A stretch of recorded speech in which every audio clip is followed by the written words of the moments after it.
Welcome back to our channel, guys. It's been a hot minute, but we are here at Co-op kayaking. As you can see the kayaks on the roof. We have been needing to do this video for quite some time. We are about to give you guys an updated van tour since a lot has changed since the last tour we've done. So we're just gonna jump right into it.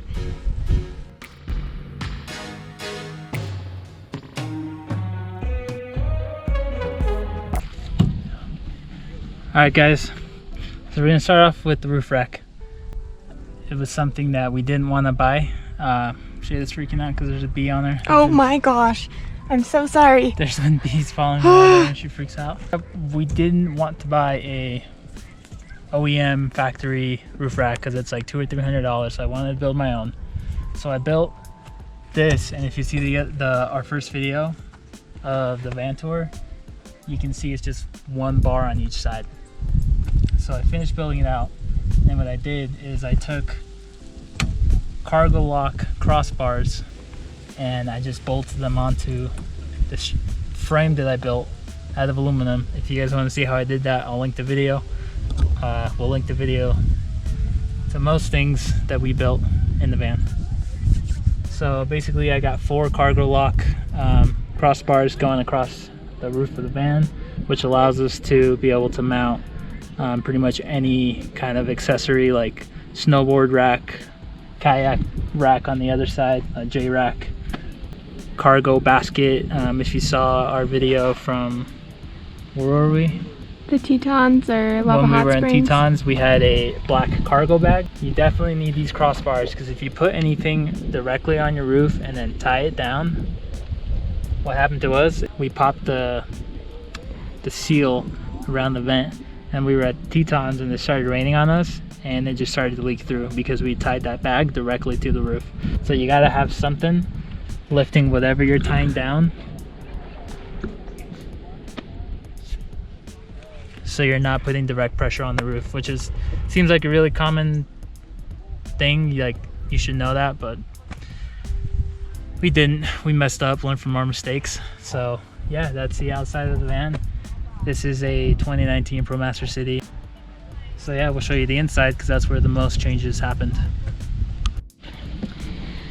So on to the inside of the van. We have made quite a few changes. One thing you'll notice first is we built a cubby hole, or Hafid built a cubby hole here.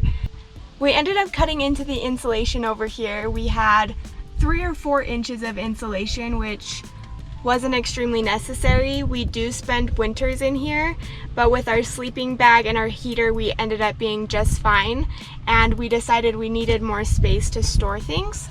So Hafid just cut into the insulation and made a little pocket that you can put basically anything for easy access.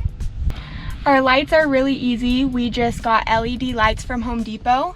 It comes with a remote control, or I don't know what else you call this, a remote control. But you can turn them on. I don't know if they will turn on right now. Oh, yeah. So they turn on, they change colors. The color is actually pretty nice because if you're trying to be stealth, you can turn them on the red or blue and they're not as aggressive. So that's come in handy quite a few times. We have been thinking about getting rechargeable USB lights. I think that would work way better for our situation. But other than that, these have worked out just fine. One of the biggest things we struggled with was trying to figure out the padding situation for the van. It obviously needed to be customized.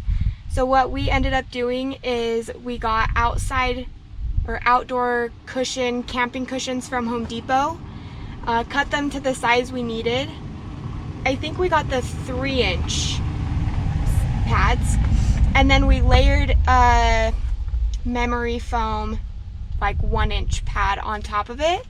And then I customized these covers to go over them, which was canvas top with a more waterproof bottom and a zipper. I did not do a video on this because I was learning as I went, but it's really not that hard. I just YouTubed how to make cushion covers. Our bed has changed a lot. So it did drop 3 or 4 inches. We dropped it. We had a lot of space underneath. We didn't need that much space. And then we broke out our pullouts into 3 different sections. So 1, 2, happy to pull out the 3rd, 3.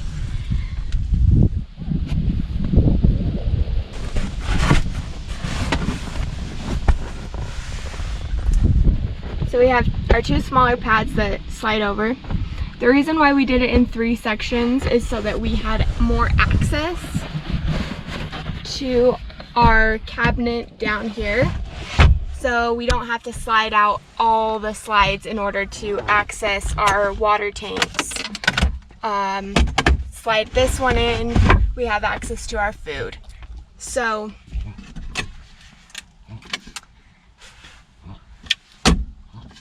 it just makes it easier because there isn't a lot of space to have more access to this area. So we did lose a little bit of storage space underneath, but we can actually sit up a little bit better. Before I was like really hunched over and it made doing anything in here almost impossible. Shaylee can sit up, I can't. Yeah. I still can't. But I do the cooking, and so it's more necessary for me. Okay, so let's talk about this area right here because it has changed and updated a lot. We extended it out probably about 1.5 inches, give or take. 2 inches. We extended it 2 inches. And the reason is because I really wanted a sink and running water to brush my teeth or wash my face. And we were having issues trying to find water tanks, and that is why we had to extend this to fit water tanks. So if you look in here, we've got 2 water tanks, one that will connect to our faucet and then an extra one. And then behind this one, we have our gray tank that it drains into. Our faucet is pretty cool. We tried the hand pump kind and we bought it twice, and both times it was broken in the package. So we decided on this, which it actually connects to those big blue water tanks. 5-gallon water. Yeah, 5-gallon water. And it's USB charged, so there's a battery inside and a little button on and off. So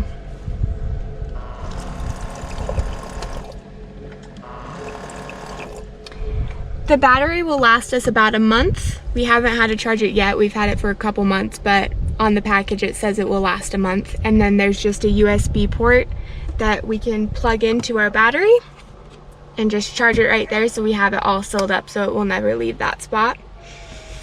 Our sink, we ended up going with a wooden salad bowl and cutting a hole. It was the only size bowl that we could get that was round enough to drain the water out. We tried a dog bowl and that did not work. It was too flat.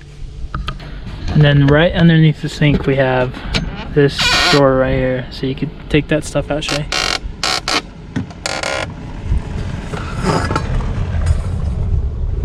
So we kind of just use that to store random things, but if you can see underneath there, that's kind of how we have the sink set up. We just have a funnel taped off into the gray water tank right there. And when that fills up, we just dump it out. And it works really good. With this addition, we did move this over quite a bit so that we can actually brush our teeth and not knock our head on this. So with this new cabinet, I kind of built it a lot more specific to our needs. The last cabinet was just kind of like thrown together with random sized sections and shelves and whatnot. So this cabinet I built specific to the things that we needed. After using this van to travel for about a year, we're like, oh, this isn't working out. We got to build a new one. So right over there, Shaylee will show you guys this little cubby I built specifically for our butane burning grill.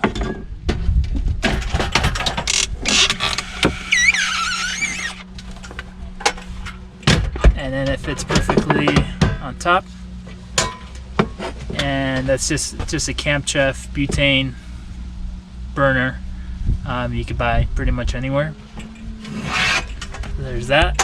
Fits perfectly in there.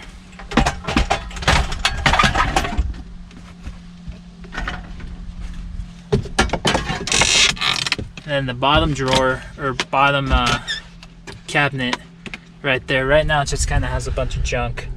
But in the winter time, that's where our propane tank and our Wave 3 heater gets stored. Basically, we don't run that propane heater all night long. We just run it in the morning when we wake up. Our negative 20 degree twin sleeping bag keeps us plenty warm in the winter. And then we just turn on the heater in the mornings when we're ready to get up and get going. So, but just in case, we do have a carbon monoxide alarm. Yep.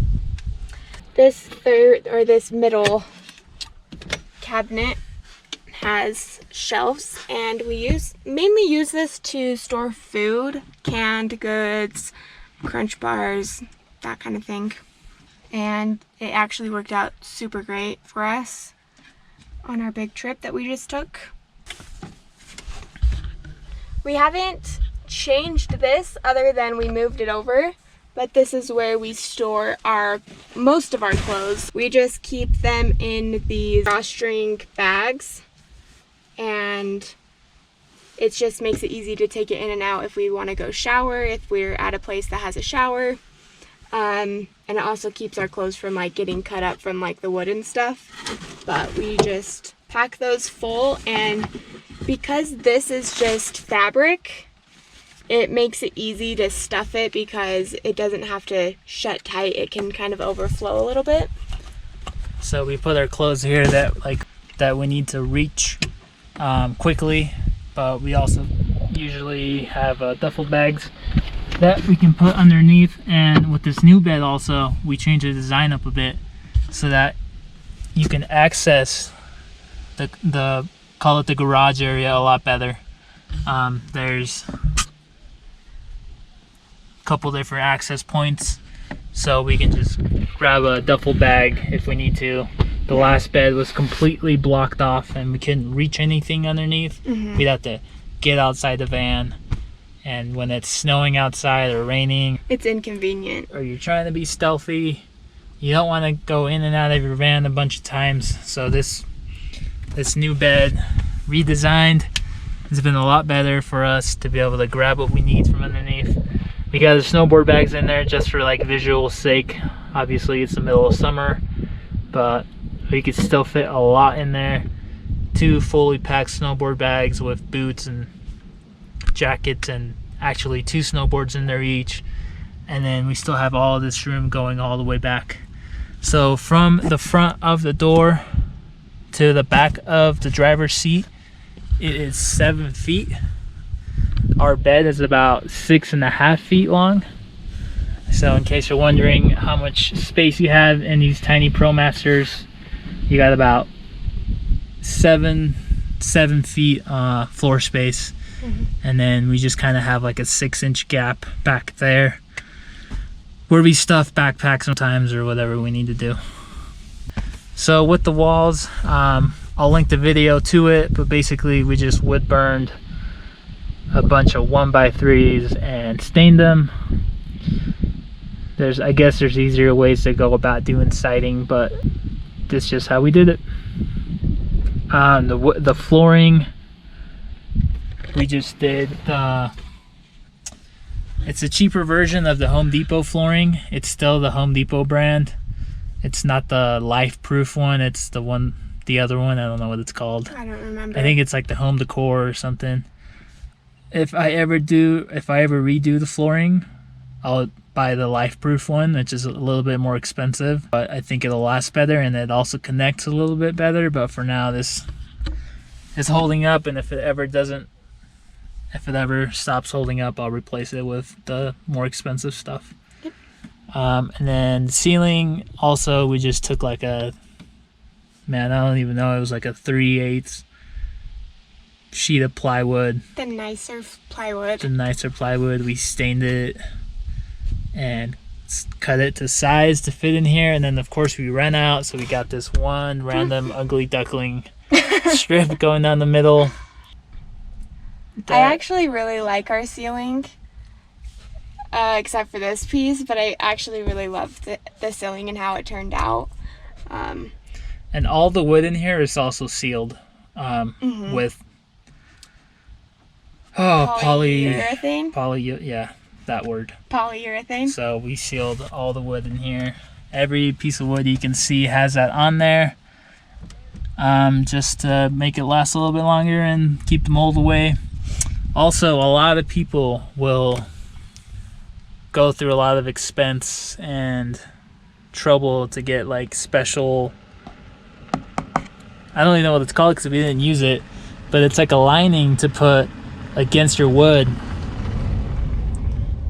to keep the mold out. And we didn't do that. We just kind of put the wood right up against the insulation.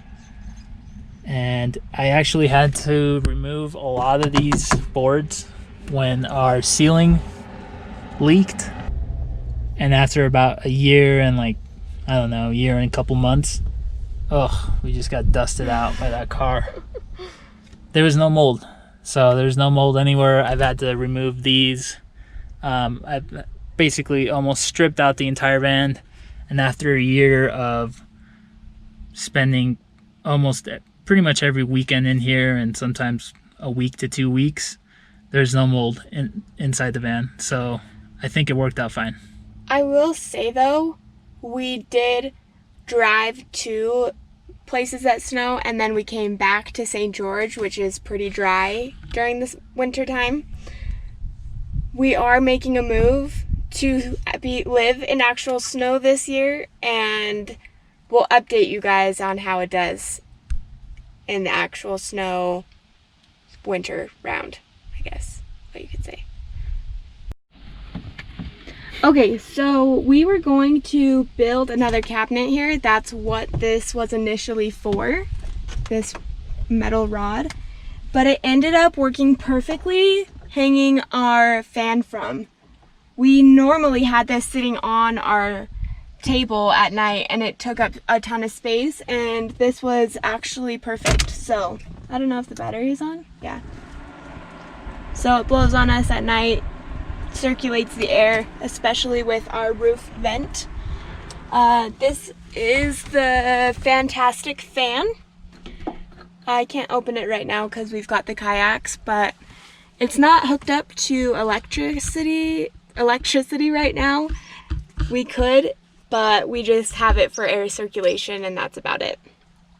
Alright, so another thing we did with the bed is the first bed we made, this is like version number 4 of beds that we made in the van, but the previous version was completely attached to the wall.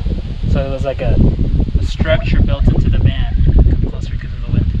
There was a structure built into the van that wasn't removable, and as we've outgrown the van the last year or so, we've gotten into mountain biking and kayaking, we want to be able to put more gear in here if we don't need the bed, if we're just doing a day trip or a weekend trip. So we made the bed removable, and you can see right here it's got 3 of these going around the feet of the bed. You just unscrew them, screw them in, and it's not going to go anywhere. That way we can take out the whole bed and we basically have an empty cargo van that we can put anything in there. So and then we had this in the last bed also, but I just kind of painted it. That's all that's really different here. So this pull-out table Shaylee uses to cook out here sometimes. So that's nice to have. Push it back in. We basically just put Velcro along this and we ran it all the way across. So it's not the most ideal. I think I would love to have something that would slide really easily, but it works for what we intended it to do. So we got blackout curtains from Walmart, cut them to size, sewed them, and they work out great. Yep. I don't know if you guys want to see the cockpit. Not much to it, just a normal cockpit of a car. And it's really messy, so yep. That's it.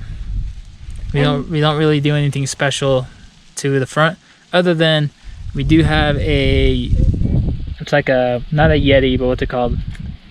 Oh, it's like the Walmart brand. It's the Walmart Yeti version of Yeti. We have a cooler that goes in here, right here, and then at night when we're gonna sleep, we just put it in the front seat. And that's the only use for this, really. Basically, this whole van build cost us maybe like $4 grand. It cost us more because we had to redo it. There were like 3 or 4 versions of this whole build, and so we probably spent twice that. But if we were to do it from scratch, if we were to do it from scratch right now, this whole thing probably costs like $4 grand, if not less, to build. So yeah, it doesn't have to cost you 60 grand to outfit your van. Definitely not. But you know, to each your own. I also think when you build it yourself, you get to customize it, and if you need to make changes, you can make changes, and it's just kind of grown with us, and I think that's super special. So yeah, I guess we will leave you guys here. If you guys have any questions or want us to expand on any of the things that we have in here, feel free to leave us a comment. We read them, we appreciate it. And thank you guys so much for watching. Don't forget to like and subscribe, and we'll see you in our next video.